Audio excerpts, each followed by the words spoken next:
Hey everyone, welcome back to Crypto Cash. Thank you so much again for joining me here. Hope you're having a great day. We're taking a look here at SEI, double checking a few key factors. We can extend out some trend lines and more importantly, kind of pay attention to the local highs and just kind of consider what that's going to look like for us here. We'll also peek at the back end liquidation data too. For obvious reasons, we want to kind of see where people are hedged the most and generally just understand best practice and big picture. So if you're welcome, if you're new to the channel, welcome aboard. If you've been watching for a while, as per usual, thank you again so much for the amazing support. Always hitting that like button, maybe even commenting below, letting me know what your situation is here with SEI and where you're at. We're doing really well. We traded SUI, not SEI recently. Good 68% in 7 days. A second SUI trade, 53% in 17 hours. And then a Bitcoin long, 60% in 5 days. Basically took a long from 95K to 104 is a rough estimate. Anyways, with SEI, what we want to look at here, first of all, this line here is a 4-hour candlestick closure, but it's also a daily candlestick high. So simple way to understand it, if we close above 70 cents, I'm rounding up a little bit, it's like 69.5, then there's a solid chance we see a continuation higher because that was an area that had 1, 2, 3, 4, 5, now a sixth attempt to break through that level, and it has. So further upside seems probable at this point. We're not just going to naively jump into a long position, but that is an important thing to recognize. However, we can also recognize too that the last 7 days we can see a healthy amount of liquidation at $8. Sorry, 80 cents, $8, maybe later down the road, 80 cents as low as 75. So the window is 75 to 85 cents for a good take profit target on a long, just based on the simple fact that liquidation is somewhat of an indicator on where the price is going next. Again, not a guarantee, not exact science, but it works fairly concurrent in a lot of cases with fib extensions, which we'll look at too. 80 cents, again, we can see that heavy concentration. That's actually quite a lot when you think about it. Each one of these bars is almost $500 million. So we got 1, 2, 3, 4, maybe between 4 and 5 billion in liquidation between now and 85 cents. That's a pretty large chunk of change for this one coin. Let's quickly understand too as well for SEI the liquidation levels. For liquidation delta. In other words, we have long liquidation delta is fairly high and it's been high for a couple of days. Keep in mind when this liquidation delta goes too high for too long, it'll give it's a higher chance of pulling back because of either A, overextension, or B, just greed in general. Because in other words, longs are getting too greedy for too long, and the market makers see that and they want to sweep that extra level just because it's easy money for them, right? So with this being high for 2 days, not a big concern, but if we see the same amount of delta tomorrow and the day after, then I would say a pullback may be necessary. What would be optimal here, of course, is for people to consider securing profits, because again, when you don't secure profits, that's why you have more risk involved. And then we could probably see the price action continue higher if that were to happen, okay? So once again, not everybody does that, but we secure profits often, and I'm glad that we do because the market is just so janky that while again, spot trading is a totally different story altogether. Leverage, you get eaten up on fees the longer you hold them, and the higher the leverage, the higher the risk, and we want to mitigate that. SEI, for example, open interest here. This is basically just the point of control. This is where we have the most amount of support. 68.3 upwards of 70 is kind of those areas there. So we got a chunk of open interest here. So in the last 48 hours, because again, this is a 7-day look back, we can see the last 2-3 days, people are getting pretty heavy between 66 and 70 cents on SEI. And that's a good sign. That implies further continuation. So you have a lot of support in this range. So daily time frame, where are we at? We're above the moving averages here. So we, as I extended this trend line, we can see it's running concurrent with the 20-day SMA. The 20-day SMA is kind of just a trend setter, letting us know we're on the right side of tracks. So you're more likely to find success taking a long versus a short. Most coins are going to exude this behavior, but this coin's looking a lot stronger than most as well. Even though we do have a fair value gap as low as 55 cents, I think that's less likely to occur.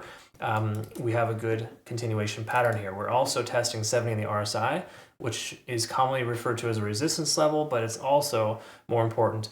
We break through that level, we're going to probably see the price run. This does have a feeling that we're going to continue higher. And the main reason why is because money flow index is super high. Got a lot of money flowing into this coin. And it just kind of implies sustainability, okay? When you have money flowing in and the RSI is getting closer to an overextended state, it just tells us that the likelihood of the price staying in this range or going higher is greater because there's a backing there, right? We've got a lot of volume flowing in, And until it flows out, we can presume it's going to continue to hold as a support. We got a nice support range here too at 66.8, just say round number 67. And then if we take a look here at the money flow index and RSI, it's all in this good sweet spot. We're up over 50. We pivoted off that level of 50 on the RSI, money flow index running sideways with it. Stochastic is swinging up here for the first time, letting us know we might actually break free. But this MACD FU, MACD FU, as I commonly refer to it as a good little sign too, letting us know that we have good momentum. Instead of shifting gears to the downside, we just pivoted and bounced off that 67 to 70 cent range. Okay, so good stuff here for SEI. I really like what I see here. And we look at this chart here too. Keep in mind, I'm going to post a playout chart on our Twitter, Telegram, and Discord here. So if you're not familiar, it looks a little something like this. It kind of provides you with playouts on every coin that I analyze. So that's all there for you. But what I'm getting at is that I'm going to clean up the charts. I'll update our fib levels. I'll look for Elliott wave patterns and or just fib extensions. But between now and then, what we want to look at here is kind of the combination between these two coins. So if you look at Bitcoin, right, it's getting closer to its support range, potential for pullback to 97 to 100K.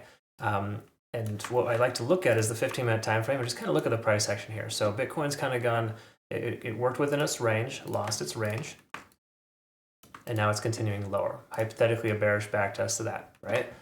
We look at SEI, almost the exact opposite. Okay, now it is pulling back right now that Bitcoin's getting closer to 100K, but generally speaking, we may see the price continue to retrace, but 69.5, 67 cents, those are really good considerations for entry here, just based on how much control we have in this area.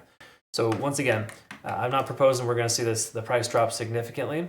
Obviously, the trade could be invalidated if you consider a long position. We lose this point of control, but for the most part, we got to presume it's going to continue until it doesn't. And just how well this coin has been moving contrary to Bitcoin is a great sign. Did it pump with Bitcoin? Not really. Oddly enough, it pulled back pretty significant when Bitcoin was raking up. And that's mainly because we saw Bitcoin dominance pulling back. What happened is money flowed away from Bitcoin, from altcoins, and goes right into Bitcoin. It's exactly why you see Bitcoin dominance shooting up and altcoins taking a hit yesterday. The only altcoin that did really well was SEI, and that was a coin that we took a trade with because it had a nice looking cup and handle. Again, these are just things you want to kind of pay attention to. Do not trade solely based on patterns, but we're seeing a lot of patterns emerge right now with altcoins. So I wouldn't be surprised if there's a pattern here too. Anyways, hourly time frame, just to clarify, we're going to look at the Ichimoku cloud and confirm. All green lights here to leave your long position open. Just keep in mind, we did kind of double top here. A lot of times when you double top, it will retest either again or just continue lower. So hypothetically, we could even be seeing this be a cup and handle pattern. While it's not pretty or exact, most coins are playing out like this, where they're pulling back fairly significant, but also bouncing off their local 0.6 and 8 fib level. Okay, so again, we could see the price action come down as low as 70 cents, but 71.5 is a logical consideration here based on 0.786 fib. Okay, again, we got a lot of confluence there at that level too. So me personally, I think SEI looks like it's primed and ready to rock and roll. Once more, I'll post our playout chart here soon on our Twitter, Telegram, and Discord. Also, make sure you take advantage of this exclusive offer here from Bitunix, folks. No KYC or VPN required, $12,000 deposit bonus this month. Obviously, it depends on how much you deposit, but it's free money, awesome exchange. I highly recommend utilizing the benefits there. Last month, we had like a $60,000 prize pool spread over 20 traders. It's just a really cool, fun, collective environment, but mainly no KYC or VPN required for those folks. They're really good to our community. Thanks again, folks. I look forward to working with you. Hope you have a good rest of your day. We'll look forward to seeing the next one. Don't forget to hit the like button, comment below. Take care. We'll see you soon. Bye-bye.